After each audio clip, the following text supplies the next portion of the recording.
என்னம்மா பண்ணுற? இன்னைக்கு நம்ம வீட்டில் வந்து நாட்டுக்கோழி குழம்பு.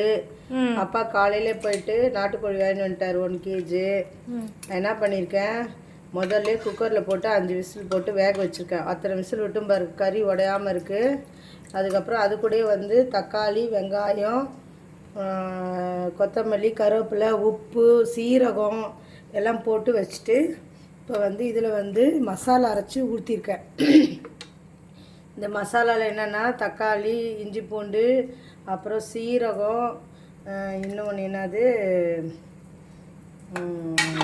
கிராம்பு, ஒரு 5 கிராம்பு போட்டு வச்சுட்டு இதோட வந்து நான் இன்றைக்கி சிக்கன் மசாலா கூட நான் அரைச்சி வச்சுருக்கேன் வீட்டு மிளகாத்தூள் ஒரு அளவாக போடுறேன்.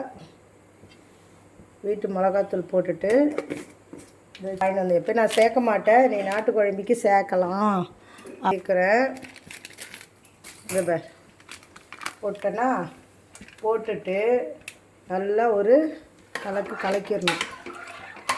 கலக்கிட்டு கொஞ்சோண்டு உப்பு சரி பார்த்துக்கிறேன்.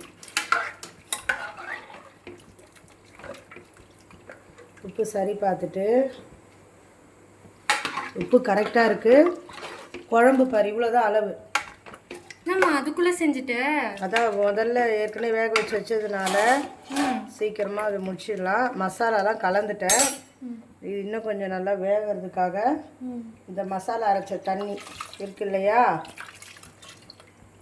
அதை மிக்ஸி ஜார்லேயே வச்சு தண்ணி ஊற்றி நல்லா தண்ணி ஊற்றி கழுவி போட்டுட்டேன்.